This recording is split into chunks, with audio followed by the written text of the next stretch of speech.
Bonjour, bienvenue à la fête des vignerons côté art et technologie. L'objectif, c'est de vous partager comment les technologies participent à l'art, apportent de nouvelles dimensions aussi dans l'expérience que vont vivre les spectateurs et les participants à la fête. Nous sommes avec Estelle Bercier, on a le grand Bonjour. plaisir de rencontrer, qui est donc assistante de Daniele Filipasca et pour la coordination de la direction artistique. C'est C'est ça, juste? c'est bien ça. C'est un joli titre. C'est un long titre. Les C'est un long histoires titre, de titres, mais qui correspond à je pense à la quantité de travail que tu as à fournir pour la fête, donc ça c'est juste.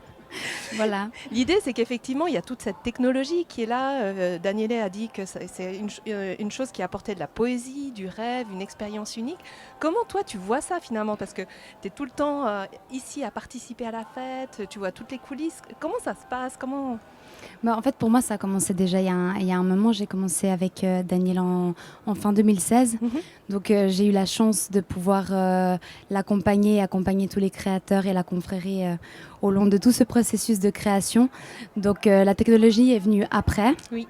Donc, je l'ai découverte aussi un peu en même temps que les autres parce qu'on a vu des plans, on a vu beaucoup d'animations 3D parce qu'aujourd'hui, même sur des plans 3D, on dirait, enfin, la technologie nous permet d'être dans le réel sans l'avoir vraiment vu. Donc, c'est clair que on peut se projeter et au final, même avec cette technologie-là, ça peut pas représenter ce qui a été nos premiers pas dans l'arène quand ils ont monté ce LED Floor, qui est quand même la prouesse technologique qu'on a cette année.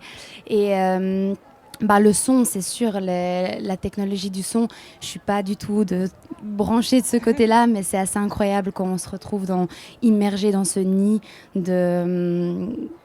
d'art, ou je sais pas, de ce immense lieu scénique. Et c'est vrai que cette technologie nous transporte dans des univers assez incroyables. C'est vrai plusieurs personnes m'ont partagé cette image du nid, parce qu'on a cette espèce de chaleur de son qu'on n'a pas souvent en plein air. Et c'est vrai, cette analogie est très juste. En fait, on a ce côté un peu cocon, du coup on se sent bien, et du coup on est plus prêt, je pense aussi, à ressentir les émotions du spectacle. Oui, et puis on est aussi prêt comme on est assis. C'est vrai qu'il y a 5 espaces scéniques, il y a 4 scènes supérieures avec le FOP qu'on appelle le Field of Play, donc la scène principale. Et le fait qu'on puisse être assis un petit peu entre les scènes et tout ça, on est immergé vraiment dans l'action. Et pour Daniel et les créateurs, c'était vraiment cette sensation d'immersion. Et c'est vraiment vivre une expérience en plus du spectacle. Oui, exact.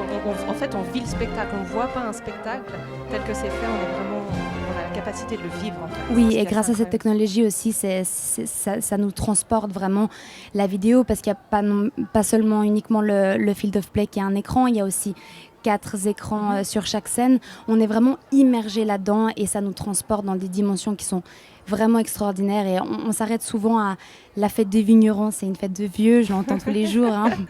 Pourtant, je ne le suis pas. Et c'est vrai que c'est extraordinaire de pouvoir être là-dedans. Et il faut vraiment pouvoir venir voir ce spectacle juste pour l'expérience que c'est. Ouais. Peu importe si on est touché ou pas, mais je pense qu'on peut que l'être, honnêtement. Mais c'est vraiment une expérience en soi d'être dans cette arène. C'est vrai, et puis c'est vrai que quand on rentre dans l'arène, on a déjà une première expérience. La première fois qu'on rentre, on se rend compte de ce qu'est l'arène. Puis quand on voit les premiers tableaux du spectacle, on est envoûté. Et tant qu'on n'a pas vécu ces moments-là, on ne se rend pas compte de ce que peut être le spectacle qu'on va vivre ici à la fête. C'est sûr. Il y a eu vraiment une collaboration super...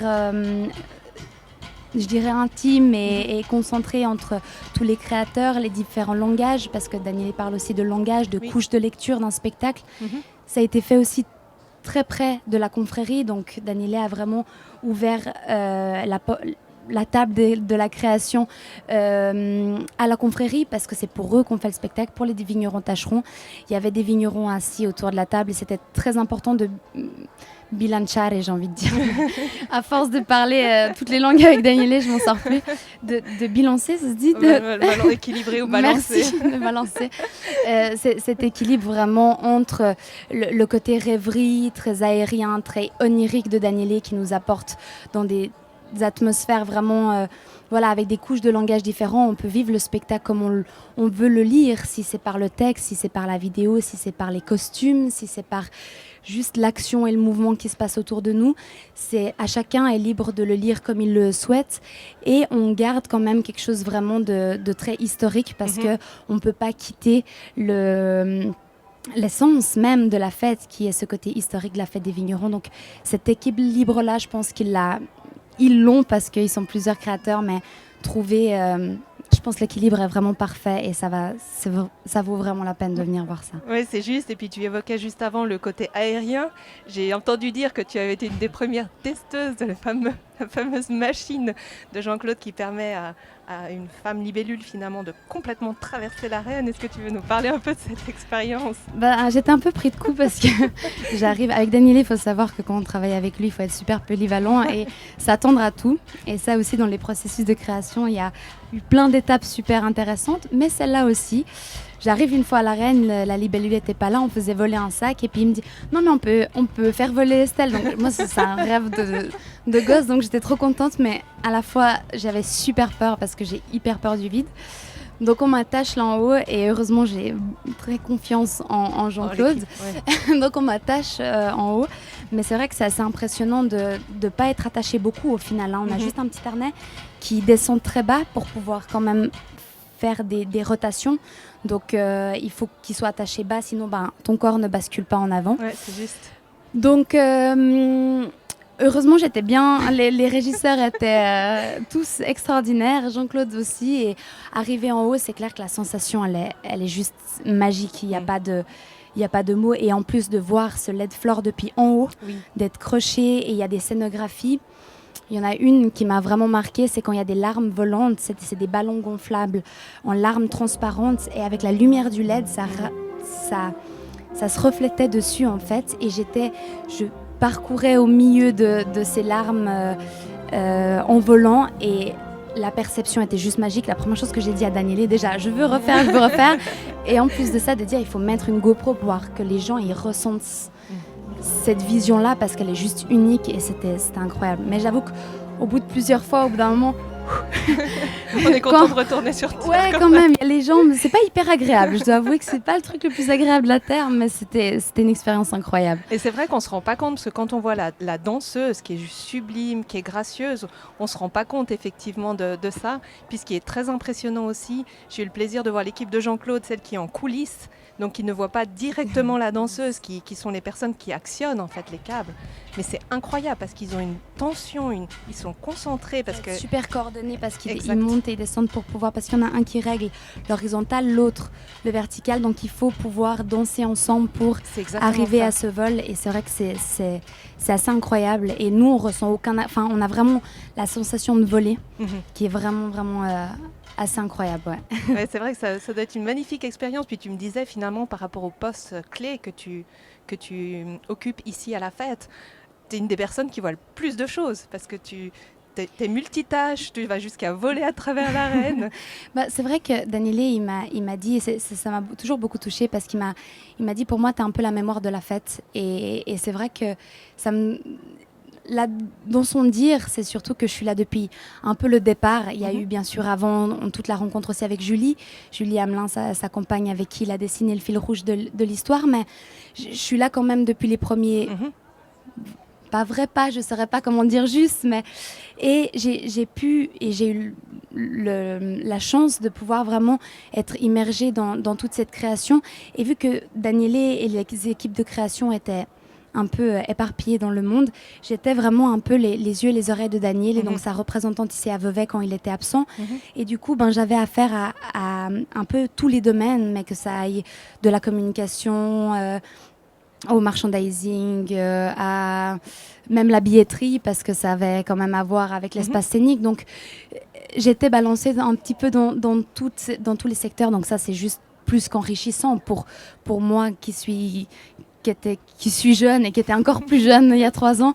C'était juste une chance incroyable de pouvoir être à ce poste-là, et de pouvoir... côtoyer tous ces grands créateurs qui ont une expérience incroyable et ça a été vraiment une chose qui m'a beaucoup enrichie. Oui, et puis c'est vrai que du coup, tu as toutes ces activités, tu rencontres énormément de personnes, et puis on sent cet esprit de la fête, la motivation des gens. C'est assez incroyable aussi les liens qu'on peut créer avec des personnes finalement qu'on ne connaît pas forcément depuis longtemps, mais qui ont cet enthousiasme de créer cette fête pour que tout le monde ici ait envie de la vivre telle qu'elle a été créée finalement. Oui, ça c'est vrai que il faut pas oublier qu'on a 5600 bénévoles figurants et puis on travaille, les commissions bénévoles, c'est elles qui coordonnent avec nous, mais on travaille avec 95% de bénévoles et vraiment dans l'organisation même et c'est leur fête. Il faut pas oublier ça et ils sont là pour vous le rappeler, hein, ça aussi, que c'est vraiment leur fête et du coup, c'est respecter ce qu'ils veulent aussi. Et des fois, c'est un équilibre qui est difficile à trouver parce que ils ont leur mot à dire, mais leur mot à dire dans la passion.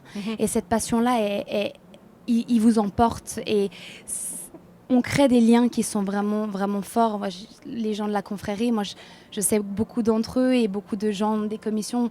Et je souhaite vraiment pouvoir les revoir après la fête parce que c'est des gens qui te transportent à travers leur amour. Beaucoup leur amour de la terre. C'est des gens qui... T'as pas besoin... Tu t'assieds et tu les écoutes et c'est vraiment un partage qui était magnifique et je remercie vraiment Daniel de m'avoir fait vivre ça vraiment de l'intérieur parce que lui étant, bon maintenant il est là et c'est lui qui tient la barque mais dans le sens où d'avoir pu être là et avoir la chance d'aider à cette coordination et d'être au front, ça a été incroyable. J'ai côtoyé des gens amoureux de cette fête et ils m'ont transmis cette passion, malgré que je sois jeune et que je travaille pour la fête des vignerons. Oui, mais c'est vrai aussi, ça a été dit aussi lors d'un autre live, en fait c'est une fête de toutes les générations, parce qu'il y a ceux qui ont vécu les précédentes fêtes, c'est aussi une histoire qui se transmet à travers les générations, cette histoire de la terre, de la vigne, et je trouve bien plutôt que les équipes aient justement des forces jeunes. On a vu une jeune fille de 12 ans qui était là aussi à la presse, qui a absolument adoré le spectacle, donc tu incarnes en fait aussi, au-delà de la mémoire, je dirais, ce côté intergénérationnel de la fête. Exact, et puis ça, c'était vraiment le côté... la mémoire, elle aide à ça, à passer d'une génération à une génération. J'ai pu vivre beaucoup de choses de l'intérieur, je la passerai aux générations suivantes. Donc, et c'est fou parce que dans les bénévoles figurants, on a ouvert les castings, j'étais là, et il y a des gens de tous les âges et ça regroupe pas forcément les générations d'âge mais aussi les cultures, les différentes aspects sociaux. Il y a des gens de tous les univers, il y a pas de... En fait, on est tous égaux, on a tous un costume, on a tous son costume. Il n'y a plus de hiérarchie, il n'y a plus d'âge qui compte. On est vraiment unis tous pour cette énergie de la fête. Il faut la vivre pour la connaître. On m'a souvent dit tu peux pas savoir ce que c'était en 99. Non, mais c'est vrai. Mais en fait, je me rends compte que c'est vrai que cette énergie et cet engouement, que tout le monde est égaux, tout le monde... Et même à travers Daniele, pour lui, le fait que tout le monde soit égaux, il s'est battu pour ça, pour ouvrir à tout le monde. Mais à tout le monde, ça veut dire des gens qui ont toutes sortes d'handicaps. Pour lui, peu importe. Il a ouvert vraiment ça à toutes les générations, à tout le monde et à toutes les forme parce que la normalité pour moi, on la place où on a envie de la placer, mais dans le sens où Daniele, c'est cet esprit d'égalité qui était vraiment très fort et qui, je trouve, se ressent vraiment aujourd'hui à travers ces troupes qui nous donnent cette énergie pour tenir jusqu'au bout. Ouais. Et puis je pense aussi qu'aujourd'hui les technologies permettent aussi d'être plus inclusifs et de finalement pouvoir ouvrir aussi ce type de fête aussi en tant qu'acteur à des personnes où c'était peut-être plus difficile à d'autres années. Oui, mais aussi par rapport aux médias, la technologie fait qu'aujourd'hui aussi les jeunes à travers les réseaux sociaux, peuvent être beaucoup plus facilement touchés. Donc, cette technologie d'aujourd'hui, à travers certains médias, ça aide aussi à toucher toutes sortes de générations. C'est juste. Merci Estelle, c'est magnifique. Merci et bravo pour tout ton travail. Je sais qu'il y en a beaucoup, mais ça vaut la peine d'avoir une magnifique expérience comme ça. Et je trouve qu'effectivement, cette analogie avec la mémoire de la fête est juste sublime, en fait. Merci à vous. Merci à vous d'avoir suivi ce live. N'hésitez pas à le partager et à le liker. Notre objectif, c'est vraiment de pouvoir faire découvrir comment les technologies participent à l'art, participent à ouvrir l'art à d'autres publics et puis permettre de vivre toutes ces dimensions ensemble.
désir de s'allonger. Mais qui voilà déjà? On vient me déranger. N'étais-je pas le premier sur ce tapis vert qui n'attendait que moi le roi? Voyons donc qui l'emporte. Qu'il est doux de s'allonger, mais qui voilà déjà? On vient me déranger, ne suis-je pas premier sur ce tapis vert qui n'attendait